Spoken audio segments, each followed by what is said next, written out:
Ukrainai skubiai reikia Jungtinių Amerikos valstijų pagalbos. Ukrainos prezidentas Vladimiras Zelenskis šiandien oficialiai kreipėsi į JAV prezidentą Donaldą Trumpą atviru laišku.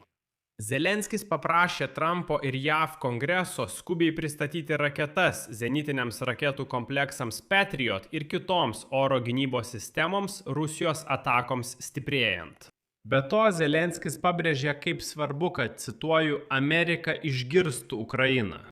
Būtent todėl jis priverstas kreiptis į Trumpą atviru laišku, matyt užsimindamas, kad kiti komunikacijos kanalai dabar tiesiog neveikia. Ir kaip suprantate, tai blogas signalas pasauliui. Zelenskis patikino, kad Ukraina nepralaimės, bet klausimas, kiek dar tęsis šis karas, kuris dabar palies ir Europą. Tačiau panašu, Donaldo Trumpo atsakymas jau akivaizdus. Deja, šiandien JAV neprisijungė prie Ukrainos pareiškimo jungtinėse tautose, kuriame buvo smerkiama Rusijos grėsmė sistemingai smogti Kyjivui. Tuo pačiu metu Zelenskis vėl pakartojo, kad Kremliuje buvo priimtas sprendimas vėl imtis mobilizacijos. Mano vardas Aleksėjus Pečijus. Aptarkime šią temą kartu. Tačiau prieš pradėdami paprašysiu jūsų užsiprenumeruoti šį kanalą, paspausti patiktuką šiam įrašui ir parašyti bet kokį komentarą po šio vaizdo įrašu, kad YouTube algoritmai pasiūlytų šį įrašą kuo didesniam žiūrovų skaičiui. Būsiu dėkingas už jūsų komentarus. Taip pat užsiprenumeruokite mano Telegram kanalą Techi News. Nuorodą rasite šio vaizdo įrašo aprašyme. Taigi, Volodymyras Zelenskis kreipėsi atviru laišku į Donaldą Trumpą, Kongresą ir Amerikos žmonės su prašymu suteikti Patriot oro gynybos sistemų raketų, bet ne tik jų. Toliau pateiksiu pagrindinės mintis iš šio atviro laiško. Zelenskis pradėjo nuo padėkos žodžių, citata. Šią atminimo dieną, gegužės 25-ąją, nusprendžiau parašyti jums šį laišką. Na, kaip suprantate, laiškas buvo parašytas prieš kelias dienas. Ukrainoje jau tapo tradicija šią dieną kreiptis į JAV su padėkos žodžiais. Mes žinome, kad pasaulis būtų daug niūresnis be Amerikos lyderystės ir ryžto. Ir mes labai vertiname viską, ką darote, kad apsaugotumėte laisvę ir žmonių gyvybės. Atminimo dienos išvakarėse naktį į gegužės 24-ąją Rusija surengė itin žiaurų smūgį Ukrainai. Kiekvieną dieną matome, kiek žalos padaro teroras iš dangaus, todėl mes taip vertiname kiekvieną žingsnį, palaikantį Ukrainos oro gynybą. Tačiau net ir būdami puolami, mes nepaliekame savo draugų be paramos. Kai Jordanija, Saudo Arabija, Kataras, Jungtiniai Arabų Emiratai ir Kuveitas kreipėsi į mus, aš pasakiau, kad Ukraina negali likti nuošalyje. Toliau Volodymyras Zelenskis pažymėjo, kad išsiuntė Ukrainos specialistus, kad padėtų sustiprinti saugumą ir oro gynybą artimųjų rytų regione, įskaitant Amerikos bazių apsaugą. Iranas taip pat tai pastebėjo, nes, kaip prisimenate, grasino Ukrainai. Toliau vėl Volodymyro Zelenskio citata. Mes pasiekėme reikšmingos pažangos, apsaugant nuo visų rūšių dronų, tačiau Ukraina dar nėra sukūrusi nuosavos oro gynybos sistemų gamybos. Kalbant apie priešlėktuvinę gynybą, mes tikimės į savo draugus ir partnerius visame pasaulyje. Ir kai kalbama apie apsaugą nuo balistinių raketų, mes beveik išimtinai pasikliaujame Jungtinėmis Amerikos valstijomis. Patriot sistemos išlieka veiksmingiausia priemonė prieš visų tipų rusiškas balistinės raketas, o ukrainiečių rankose jos parodė savo svarbą. Dabar matome signalus iš Maskvos, kad Rusija ruošiasi sustiprinti savo teroro kampaniją prieš Ukrainą. Mes suprantame, kad šiandien didelė Patriot raketų paklausa ir kitose regionuose. Mes suprantame, kad JAV yra atsakingos už savo gynybą ir sąjungininkų bei partnerių apsaugą. Mes suprantame, kad Europa turi prisimti daugiau atsakomybės. Mums, tautai, kovojančiai už išlikimą, nėra nieko skaudesnio nei žiūrėti į tuščias Patriot baterijas. Prašau jūsų pagalbos ginant Ukrainos dangų nuo rusiškų raketų. Ukraina pasirengusi įsigyti tam tikrą kiekį Patriot sistemų ir joms skirtų perėmėjų.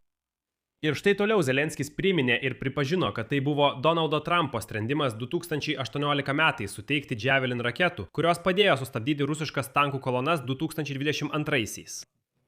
Padėkojo už HIMARS tiekimą atakams raketas, Bradley šarvuočius ir F-16 naikintuvus. Ir štai toliau Zelenskis pažymėjo, kad Ukraina bet kokiu atveju nepralaimės. Klausimas tik, kiek ilgai tęsis karas ir kaip į jį reaguos Vašingtonas. Toliau dar viena citata. Vladimiras Putinas pralaimėjo istorinėje perspektyvoje. 5 karo metais Rusija nesugebėjo nugalėti šalies, kurią remia demokratinis pasaulis. Šiandien Ukrainos ginkluotosios pajėgos yra didžiausia armija Europoje ir vienintelė turinti kovinės patirties pasirengusi ginti Europą. Mums lieka vienas itin sudėtingas iššūkis, su kuriuo Europa negali susidoroti savarankiškai – Rusijos balistinė grėsmė. Mes Ukrainoje nepralaimėsime.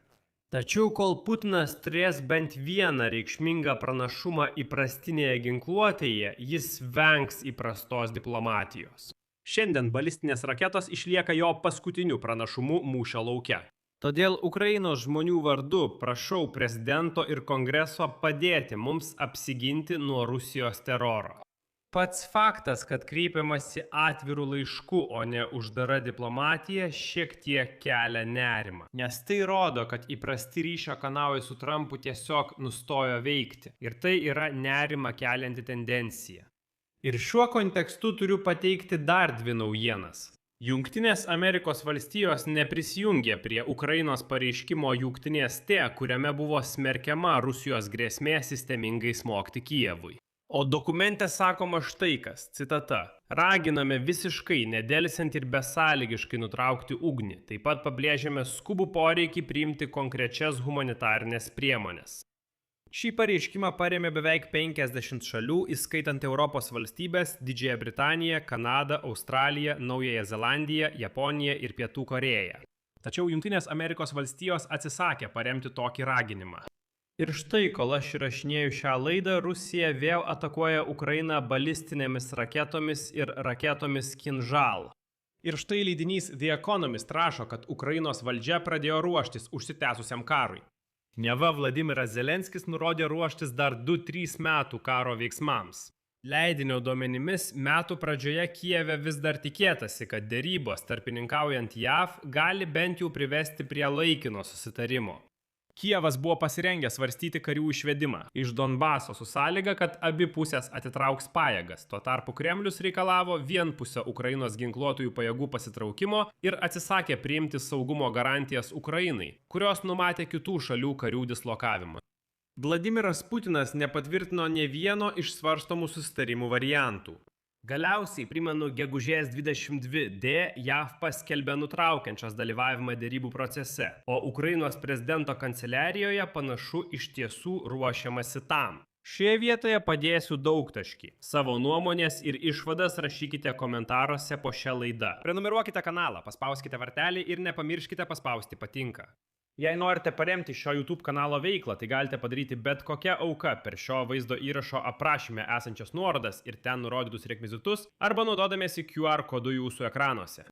Tai viskas. Saugokite save, visiems iki pasimatymo.